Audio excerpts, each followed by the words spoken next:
En nombre del Padre, del Hijo y del Espíritu Santo. Amén. Queridos hermanos, continuamos nuestra meditación sobre la doctrina católica explicada por el Papa San Pío X en su maravilloso libro llamado Catecismo Mayor de San Pío X. Las bienaventuranzas van de las preguntas 927 a 947. 941. 927 a 941. ¿Qué dice? Bien, ahí nos da lo que dice el Evangelio de San Mateo, capítulo 5. Bienaventurados los pobres de espíritu, porque de ellos es el reino de los cielos, etc. Esta vez voy a apoyarme en San Juan Crisóstomo, que es el padre de la Iglesia, doctor y patrón de los predicadores católicos, en su homilía 15 de San Mateo. Aquí dice San Crisóstomo, dice: considerad cuán ajeno es el Señor a toda vanagloria y a todo fasto, porque no se fue de acá por allá levantando consigo toda aquella muchedumbre. Cuando era menester curar, él mismo andaba por todas partes, visitando ciudades y lugares. Mas ahora que le sigue enorme muchedumbre, toma asiento en un lugar y no precisamente en la ciudad o en medio de la plaza pública, sino en el monte y en la soledad. Y con ello nos enseña a no hacer nada por ostentación, a huir de los mundanales ruidos, señaladamente cuando tengamos que meditar y tratar acerca del negocio de nuestra salvación.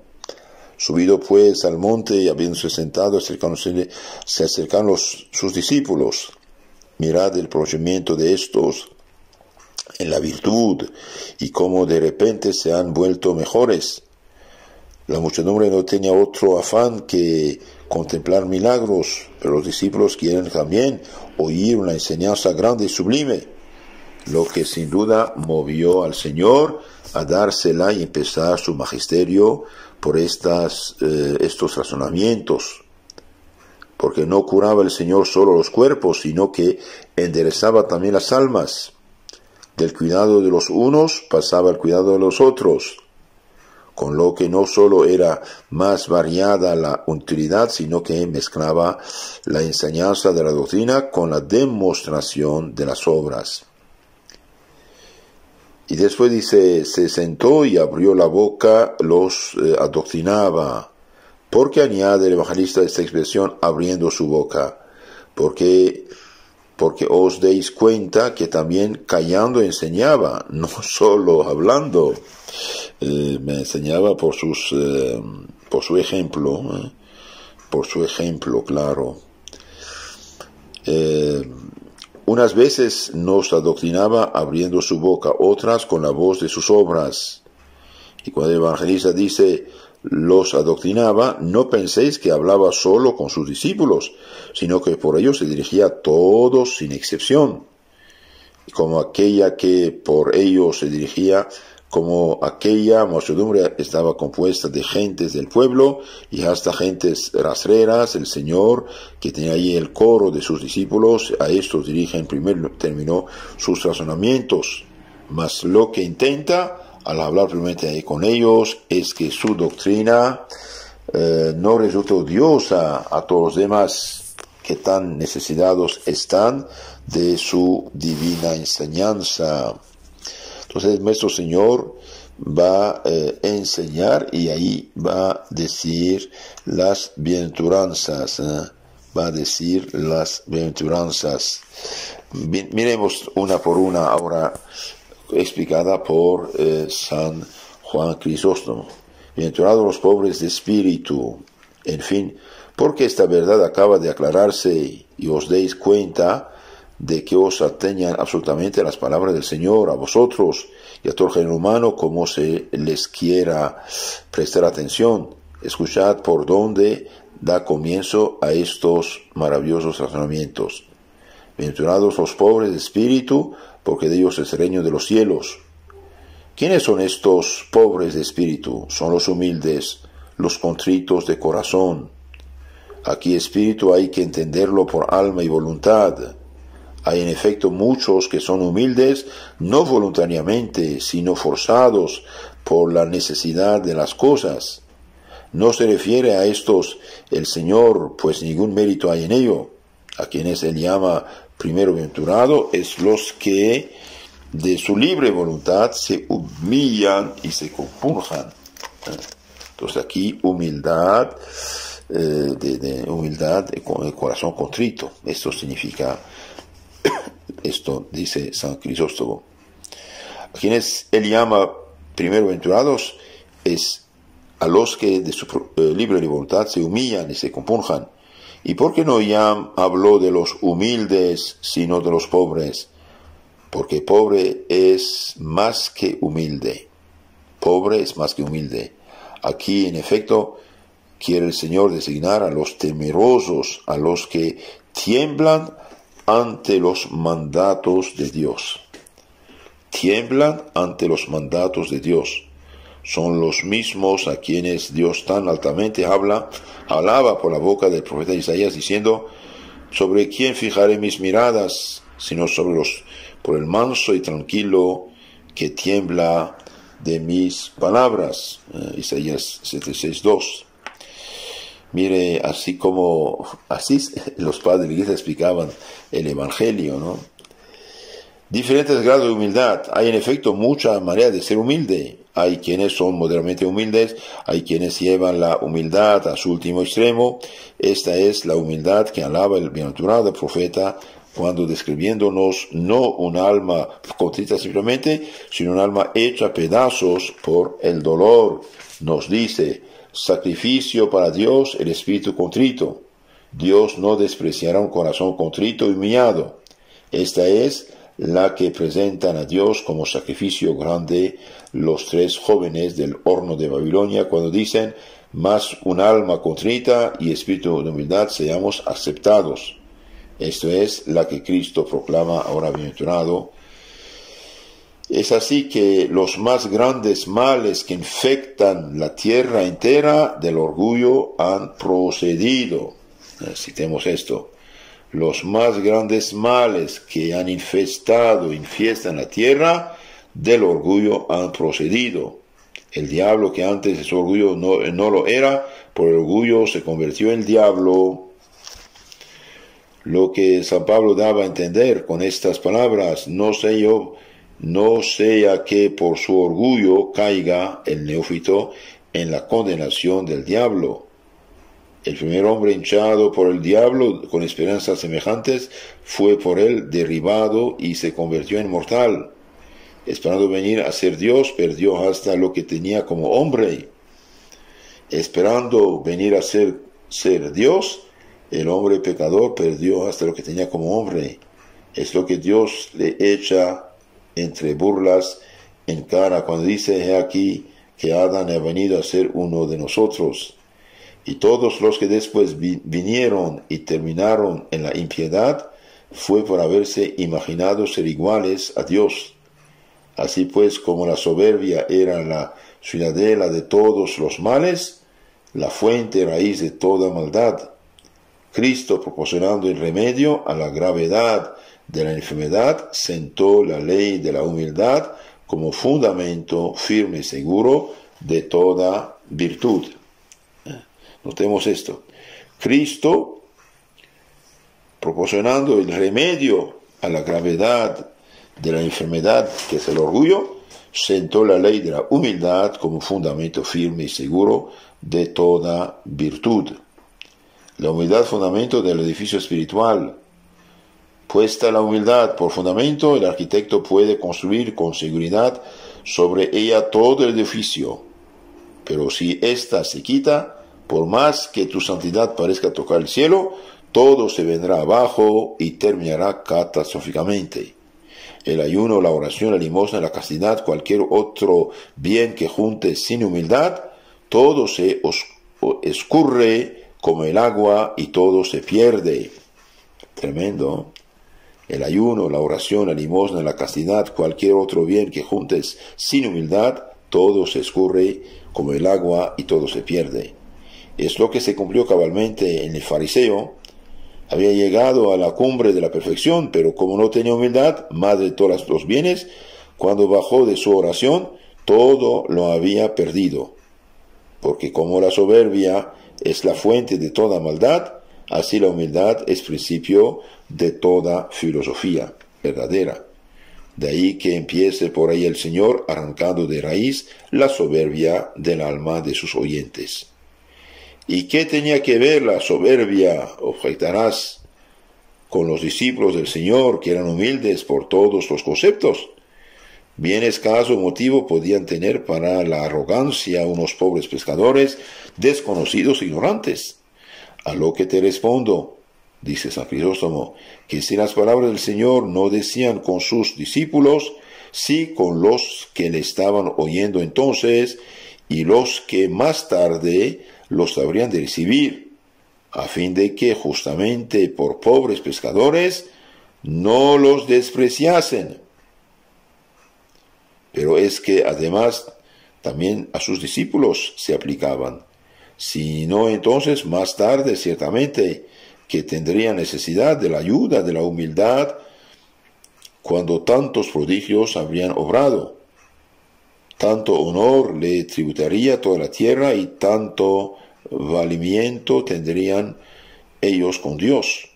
Ni la riqueza, ni el poder, ni la realeza misma son tan propios para exaltar a un hombre como los dones que fueron concedidos a los apóstoles. Entonces los apóstoles que van a recibir el Espíritu Santo a hacer tantas cosas, bien, hijitos, cuidado, sean humildes, quédense humildes, no hincharse de orgullo. Por otra parte, aun antes de que ellos mismos realizaran milagros, es muy probable que se sintieran orgullosos y experimentaran un sentimiento humano al contemplar aquella muchedumbre y concurrencia que rodeaba a su maestro. De ahí que el Señor desde el comienzo reprime todo pensamiento de orgullo. Y notad que no introduce su enseñanza en forma de exhortación ni de mandato, sino de bienaventuranza, con lo que hace menos molesta su palabra y les abre a todos el estadio de su doctrina. Porque no dijo este o el otro son bienaventurados, sino bienaventurados los que hagan esto. Es decir, que aunque seas esclavo, aunque seas pobre y mendigo, extranjero e ignorante, nada de eso es obstáculo para que seas feliz como te decidas a practicar esta virtud de la humildad, dice San Juan Crisóstomo. Todo este desarrollo sobre la humildad es de alto valor ascético y muy notable la firmeza con que a ella refiere San Crisóstomo la primera bienaventuranza, sin la más leve alusión a la pobreza y menos a la pobreza de espíritu, es decir, a la posesión de la riqueza sin pegar a ellas el corazón, que es algo así como que no nos peguen los dedos de la pez. Sinceridad, hermanos, y es grato consignar aquí que aquí coincide con la más moderna exegesis, dice el editor de este libro, Evangelio de San Mateo, explicado por San Juan Crisóstomo. Entonces aquí, humildad, humildad, humildad.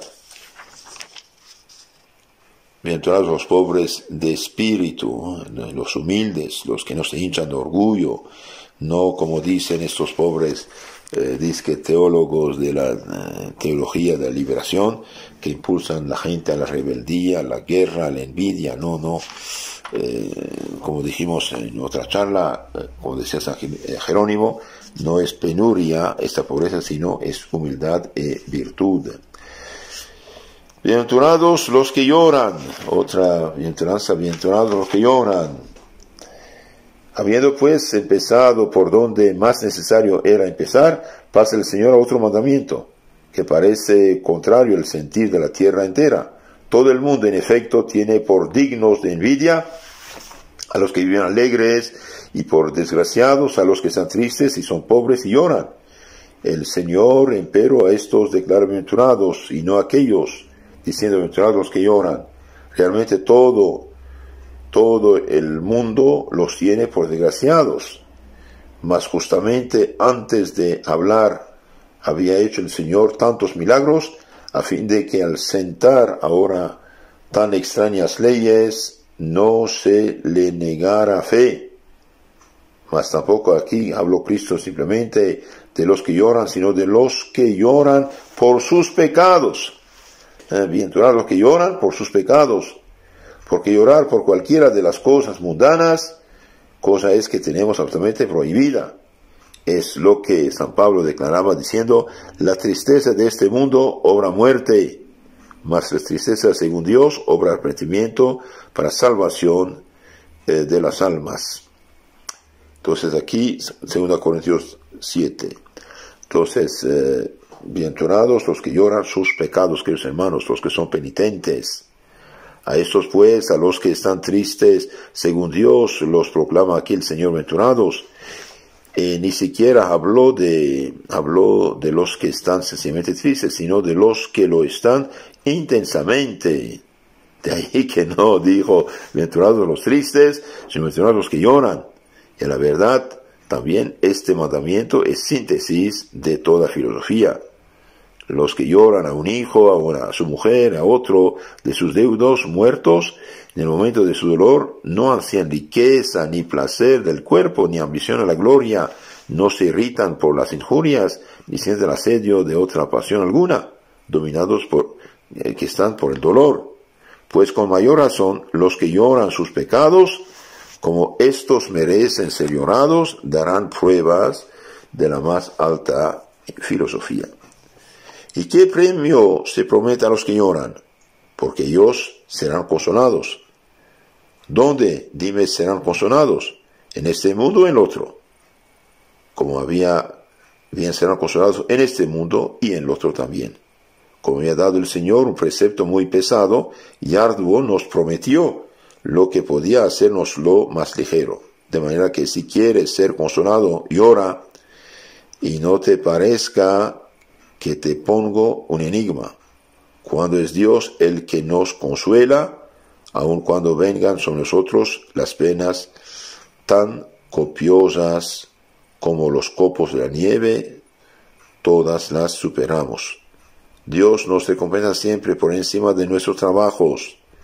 Así lo hace también aquí proclamando bienaventurados a los que lloran, no por el merecimiento mismo de las cosas, sino por puro amor suyo.